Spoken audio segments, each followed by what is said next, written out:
Welcome to Sputnik, orbiting the world with me, George Galloway. Gayatri's on the beach in Bali, but she'll be back next week, nice and brown, I'm sure. Battle has joined. The battle over whether Britain remains in the European Union or decides to leave and join the world. Over the next weeks, we'll be interviewing many people from different sides of the argument.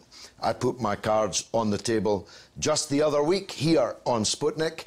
I'm for leaving.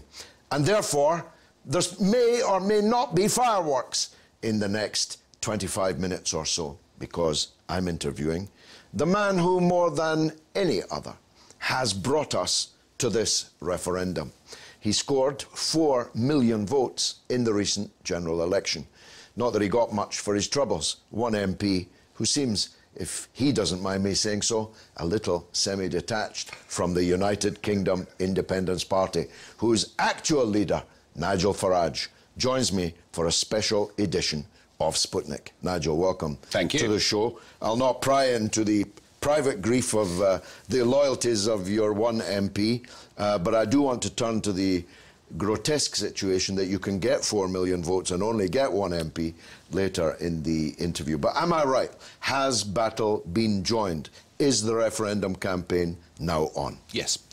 Cameron next week will be at the European Summit next Thursday and Friday. He will come back and I will be very surprised if he doesn't call the referendum over the course of next weekend. It'll be June the 23rd and I'm 90% certain of it. Me too, but let's see if we agree on the reasons why. Why wouldn't the government and those seeking to remain in the European Union, not just the government, of course, why wouldn't they want a long, discursive campaign and a vote sometime perhaps in October? 3 very simple reasons. One is the migrant crisis will not get better over the course of this summer, and we're already seeing, after Angela Merkel's somewhat irresponsible decision to unconditionally open the doors, great tensions in many northern European countries. So the migrant crisis won't get better, so have the referendum before the summer. The second point is that you'll have noticed the stock markets taking a big downward dive over the course of the last couple of weeks. Why? We're back to 2008 in one way.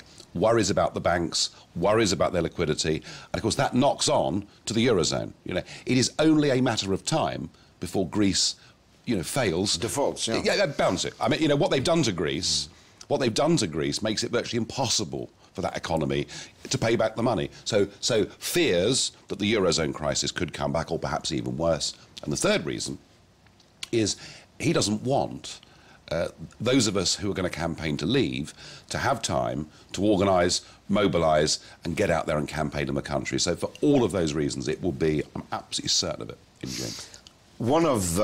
You alluded to one of the reasons for going early, namely a perceived disarray in the Leave camp. I'm with you in this campaign. We don't agree on much.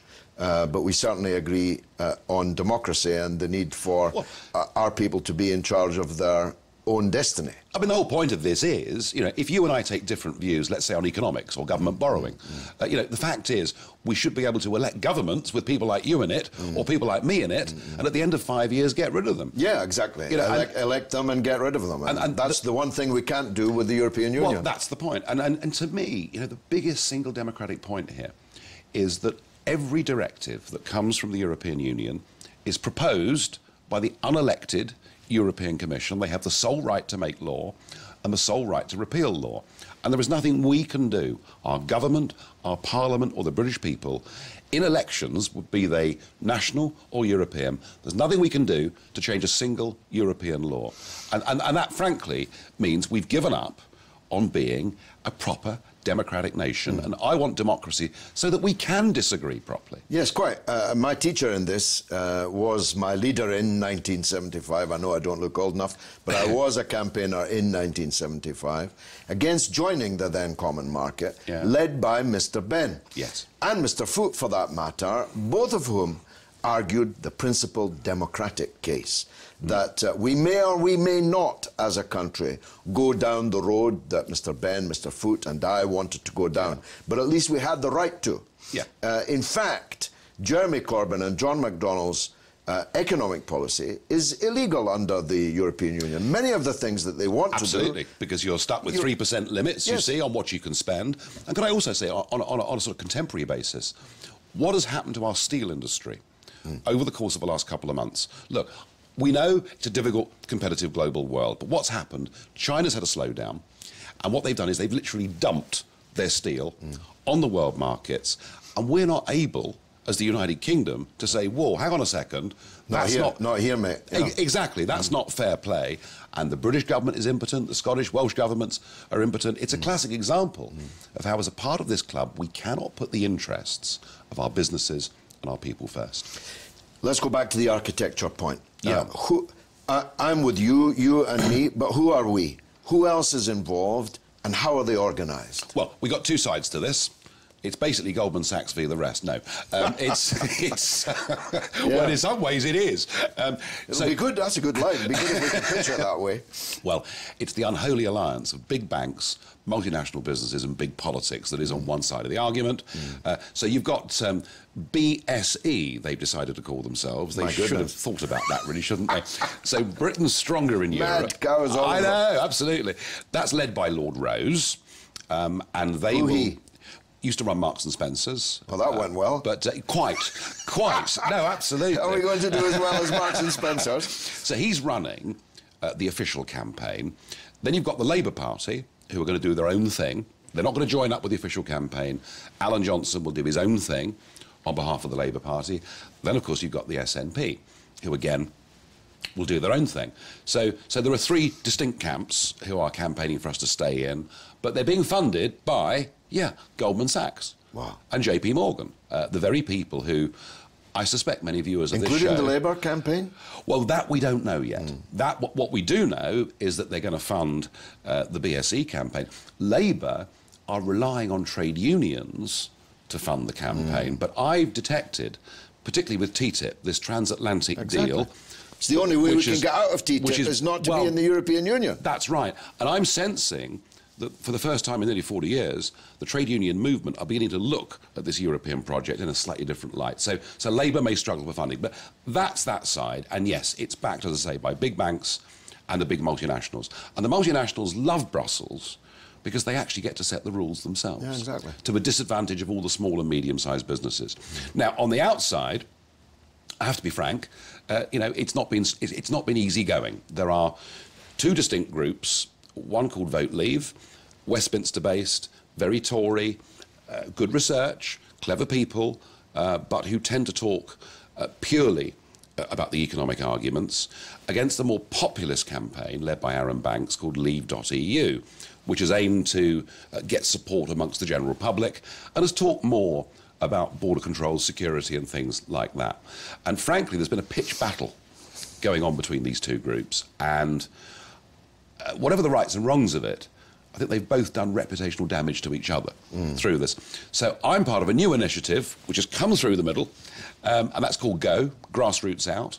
And we've got, from Labour, we've got people like Kate Hoey involved, myself obviously, and all the UKIPers. There are some Tory backbench MPs involved, and indeed David Davis. And some old trade union lads. And we get John Boyd, who was a veteran of that campaign back in 1975 that you talked about, shared a platform last Friday night in Manchester with me and others, with Simon Heffer, who is a commentator who's very much on the right of British politics. So what we're doing is we're bringing together the left and right under this GO umbrella, and we will now appeal for the designation. And what I want to do, I'm not interested. This isn't about left and right. It's about right and wrong. And we should be a self-governing nation, and that's what we're going to try and do. Yes, and of course I wouldn't dream of joining the Tory bigwigs. I saw them in the streets of Westminster yesterday, Liam Fox and so on. I just couldn't join with them. So we'll probably join up with Go, not because we agree with the other parties, even John Boyd, but because we have to have some form of common action. Absolutely. And in Scotland, Jim Sillars, very popular nationalist politician. I have to say that Scotland, we've had this big debate about what the European Union is and what it means, and it's been raging in England for years. It's bypassed Scotland. Yeah. Because the word independence, and remember, this referendum is about, do we want to be an independent country or not? Mm-hmm. The word independence in Scotland has meant something different, and there is this myth put out by the Edinburgh media that the whole of Scotland loves the European Union. That's not true. And it's not true, but there's not been a proper debate in Scotland. And I think once it starts, we'll be very surprised, because we'll find that Scottish opinions on this are very similar to the English. Now, the June 23rd, you say, same electoral register that the current elections in Scotland, Wales, London and so on are fighting on. Is there a demographic issue here? Do we have a strategy of approach to the minority ethnic communities, for example, to young people? What's interesting is all across Europe, the movements that have sprung up against this failing, can I say, established order. If we look at Podemos in Spain, we look at Syriza in Greece, very much on the left of politics. And what you see is overwhelmingly their voters are under 30. Look at Marine Le Pen in France, very much on the right of politics. Overwhelmingly, her voters are under 30. You look at even Beppe Grillo, the comedian, who's now on 31% in the Italian opinion polls. Wow. Yeah, and he said to me, very few voters over 50 support him. So across the continent, it's the youth that... It's a revolt, Nigel. It's a revolt against the prevailing orthodoxy, which Dr. Johnson described as the grimmest dictatorship of them all. Quite. Here it's not so simple. Here it's not so simple. Here, at the moment, the under-30s are in favour of staying part of this union. And do you know something? When I look at the universities around this country, and when you realise there are nearly 300 Jean Monnet professorships in British universities, and you begin to think, actually, our youngsters have not been exposed to both sides of the argument. So the answer to your question is that to win this referendum, we've got to put together, under this Go umbrella, the biggest alliance of people from across all ages, races and spectrums that we possibly can. If we do it, we will win. I'll be right back with more of this.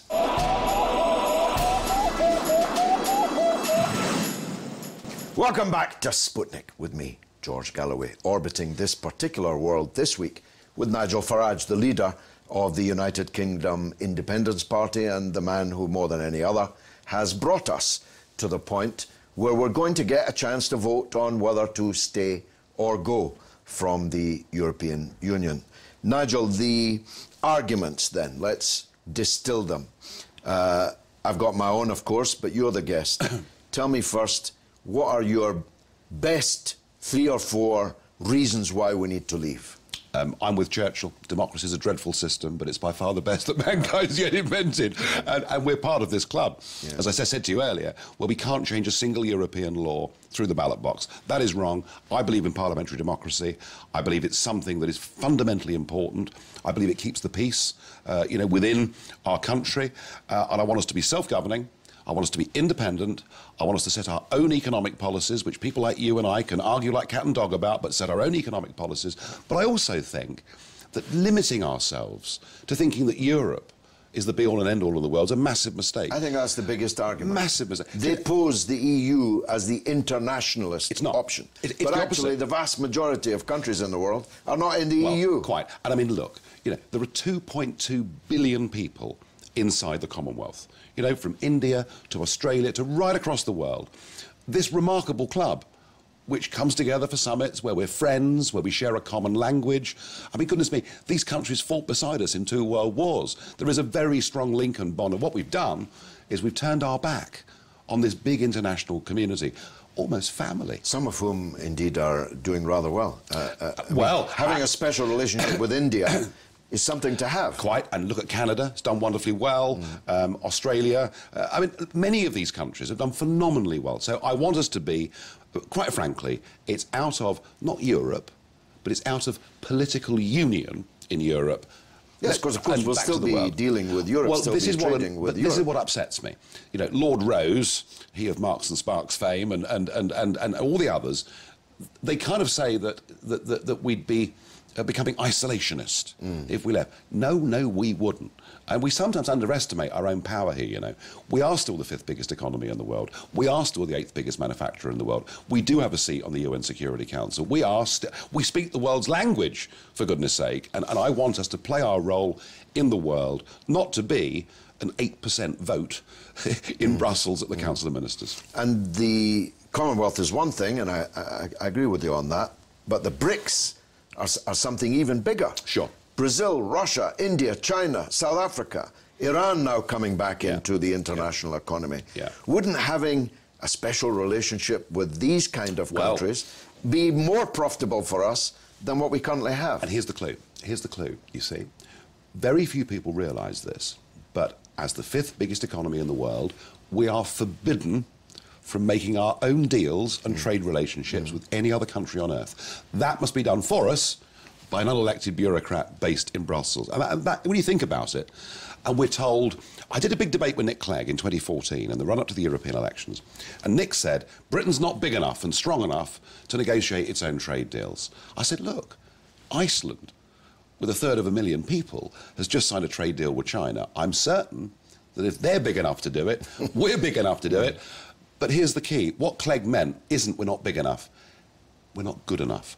Our political class no longer think we are capable as a people of running our own affairs. They've lost faith in this country and its people. Well, I haven't. And what will win us this referendum ultimately is people saying, do you know what? We are blooming well good enough to live in a democracy, make our own rules, control our own borders and live our own lives. It's even worse, you know, that it's not just that we have subsumed our right to make trading deals with the rest of the world.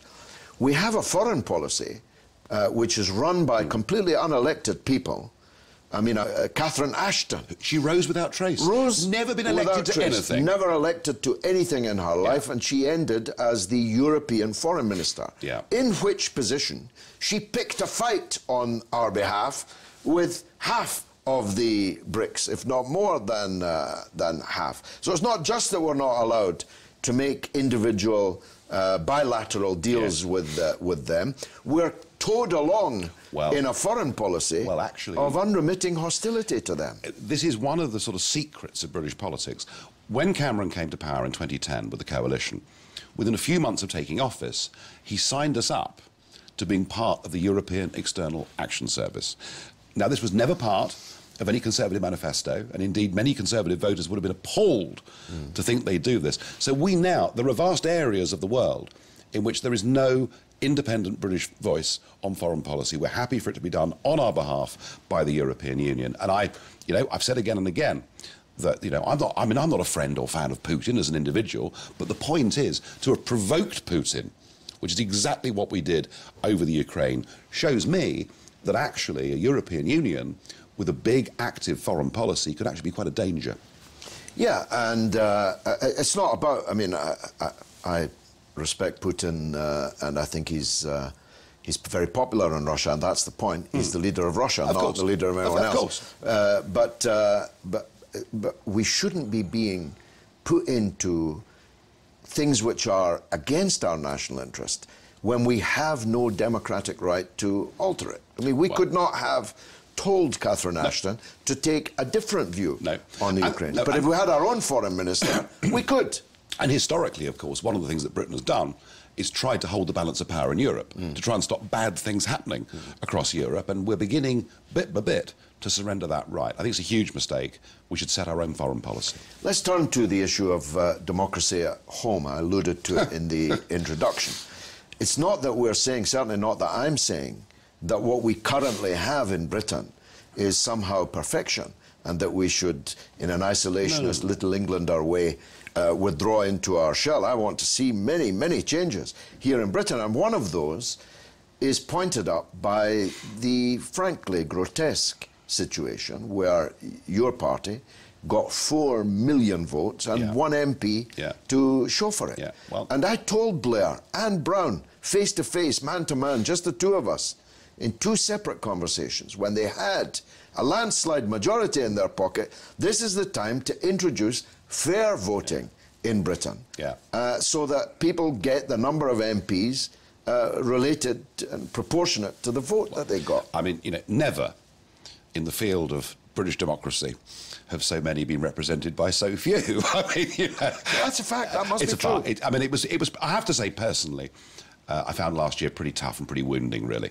You know, to have managed to get 4 million people to support us, despite, you know, unbelievable sort of media aggression towards UKIP and misrepresentation in many cases. Look, we need to have a more representative electoral system, but can I say 2 other things?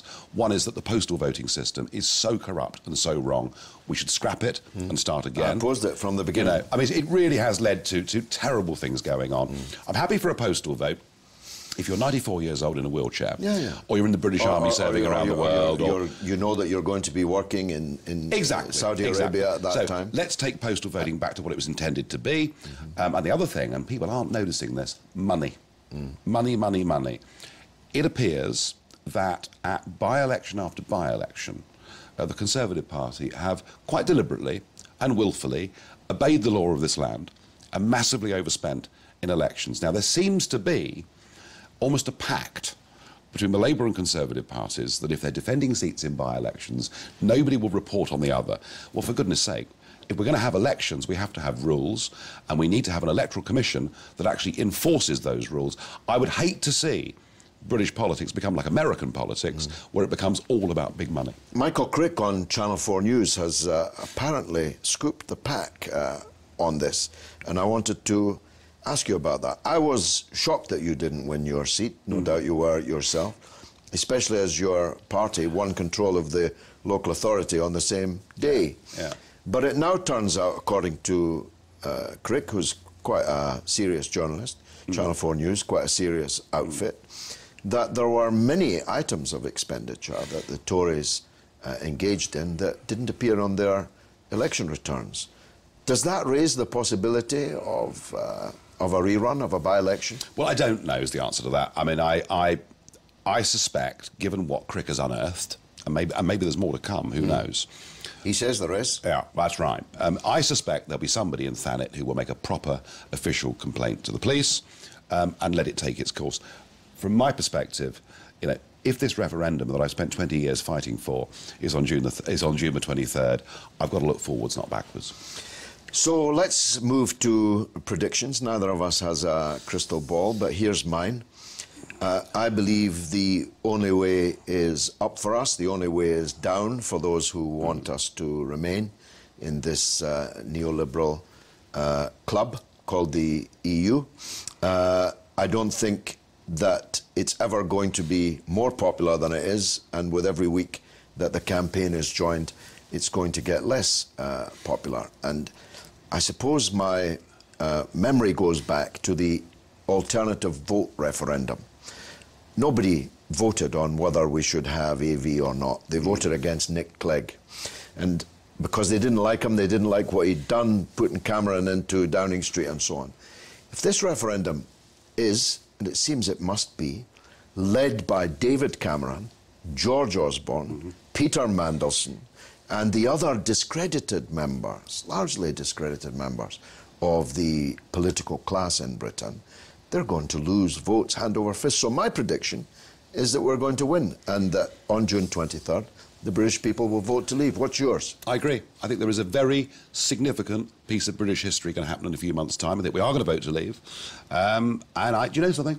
It could realign British politics in all sorts of extraordinary ways. I think this could be the start of a real fundamental change in British politics. And by the way, once we've left the European Union, my next campaign is to get fairer, better politics in Britain. I think that's right. Life will not end for Britain if we leave. The world will become our oyster instead of this collection of states, some of whom were totalitarian states not so long ago. Some of them have very powerful far-right, extreme-right political formations. There's only trouble ahead, it seems to me, if we remain in the European Union. The world can become our oyster, but Britain will not be perfect and will have to be improved. Will Cameron fall if he loses the vote on the 23rd? Let me tell you something. If a Prime Minister who through this renegotiation has tried to pull the wool over the eyes of the British public as to what he's achieved, and having lined up with the big banks and the big businesses and done everything humanly possible to win a referendum, why would I trust that man? If the will of the people is for us to divorce ourselves from this, why would I trust that man to do that job? He's got to go. Yeah, whether he will fall is one thing. Whether he should fall, quite another. We'll wait and see. Nigel Farage, it's been a pleasure. Thank you. Thank you very much for joining us. Gayatri will be back next week, but I've been George Galloway. He's been Nigel Farage. We're both, as it happens, on the same page, at least on this one. It's been marvellous.